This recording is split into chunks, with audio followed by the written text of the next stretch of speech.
የኬንያው ፕሬዝዳንት ዊሊያም ሳሚያ ሩቶ ለአንድ ቀን ጉብኝት ዛሬ አዲስ አበባ ገብተዋል። ጠቅላይ ሚኒስትር ዶክተር አብይ አህመድ የኬንያውን ፕሬዝዳንት ዊሊያም ሩቶ ለአንድ ቀን የስራ ጉብኝት መቀበላቸውን በማህበራዊ ትስስር ገጻቸው አሳውቀዋል። ጉብኝቱ በሁለቱ ሀገሮች መካከል ያለውን ጥልቅ ታሪካዊና ወንድማዊ ግንኙነት የሚያንጸባርቅ ነው ሲሉም ገልጸውታል። ውይይቶችንም የሁለትዮሽ ግንኙነቶችን በሚያጠናክርበት ሁኔታ ላይ እንዲሁም በአፍሪካ ቀንድ ሰላምና ጸጥታ ጉዳዮች ላይ ሀሳብ ላይ እንዲያተኩር የተገለጸ ሲሆን ይህም በሰላምና መረጋጋት ብሎም በአፍሪካ መሪ መፍትሄዎች ላይ ያለን ጽኑ አቋም የሚያሳይ ነበር ብለዋል ጠቅላይ ሚኒስትር አብይ አህመድ።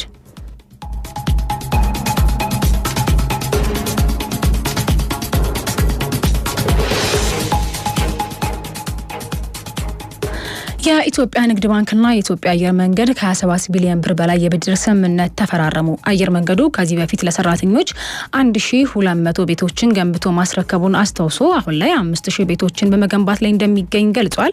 ይሄ ቤት ግንባታ ለማሳካት በዛሬው ዕለት ከኢትዮጵያ ንግድ ባንክ የ7.8 ቢሊዮን ብር የብድር ስምምነት መፈራረሙን አሳውቋል። በፊርማ ስነ ስርዓቱ ላይ የኢትዮጵያ አየር መንገድ ግሩፕ ዋና ስራ አስፈጻሚ አቶ መስፍን ጣሳው እንዳሉት አየር መንገዱ በዓለም አቀፍ ደረጃ ትልቅ ቦታ ያለው እንዲሆን ማድረግ ረገድ የድርጅቱ ሰራተኞች ሚና ከፍተኛ ነው። አየር መንገዱ ከዚህ በፊት ለሰራተኞች 1200 ቤቶችን ገንብቶ ማስረከቡን አስታውሰው አሁን ላይ 5000 ቤቶችን በመገንባት ላይ ይገኛል ብለዋል። ይሄ ቤት ግንባታ እንዲሳካ ለማድረግ በዛሬው ዕለት ከኢትዮጵያ ንግድ ባንክ የ7.8 ቢሊዮን ብር የብድር ስምምነት መፈረሙን የገለጹት ብድሩ ስምምነቱ ለረጅም ዓመታት የዘለቀውን የሁለቱን ተቋማት ትብብር ወደ ላቀ ደረጃ የሚያደርሰው እንደሆነም ተጠቁሟል።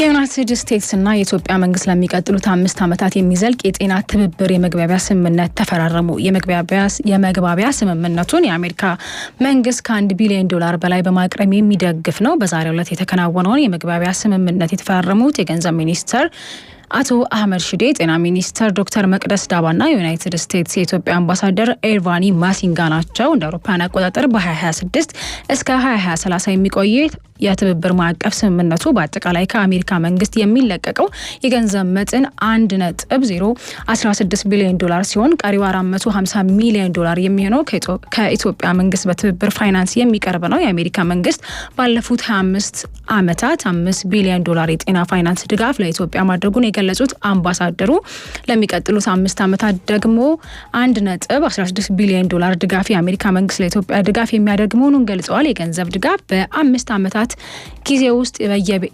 በየበጀቱ አመቱ የሚለቀቅ ይሆናልም ተብሏል።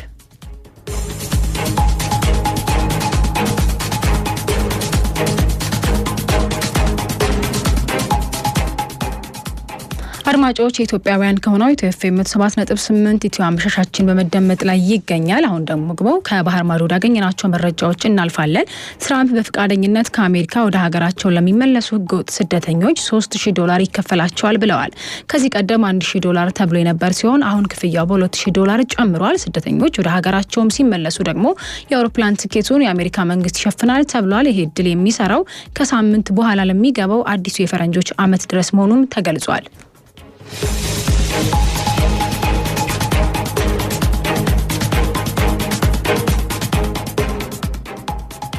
የሶሪያ ጦርና በኩርዶች የሚመራው የሶሪያ ዲሞክራቲክ ኃይሎች ሲያካሂዱት የነበረውን ውጊያ ለማቆም ተስማሙ። በኤልፓ ከተማና በአካባቢው ለቀናት ሲካሄድ የነበረውንና የብዙዎችን ህይወት የቀጠፈውን ግጭት ለማቆም የሶሪያ መንግስት ጦርና በኩርድ የሚመራው የሶሪያ ዲሞክራሲያዊ ኃይሎች ኤሲዲኤፍ ስምምነት ላይ መድረሳቸው ተገልጿል። በመላው ሶሪያ ከፍተኛ የጸጥታ ስጋት በነገሰበት በዚህ ወቅት ይህ ስምምነት ዜና ለኤልፓ ነዋሪዎች መጠነኛ እፎይታን ይዞ መጥቷል። ከሶሪያ የተገኘ መረጃ እንደሚያመለክተው የሶሪያ መንግስት ወታደሮችና የኩርድ ተዋጊዎች በመካከላቸው የነበረውን የጦርነት ግንባር ለመዝጋትና የኃይል አሰላለፋቸውን ወደ ሌሎች ወሳኝ ግንባሮች ለማዞር ተስማምተዋል። ይህ ስምምነት የመጣው እንደ ሀያት ታህሪር አልሻም ያሉ የታጣቂ አማጽያን ቡድኖች በኤልፓ ላይ የሚያደርጉትን ግስጋሴ ለመግታት በሚደረገው ጥረት ውስጥ ነው። የሁለቱ ወገኖች ተወካዮች እንደገለጹት ከአሁን የተደረሰው ስምምነት በዋናነት ሰላማዊ ሰዎች ካሉበት ቀውስ እንዲወጡና አስፈላጊው የሰብአዊ እርዳታ እንዲቀር መንገድ የሚከፍት ነው። ይሄም የንግድ እንቅስቃሴዎች እንዲቀጥሉና የሕክምና ተደራሽነት እንዲሻሻል እድል ይሰጣል ተብሎም ይታመናል።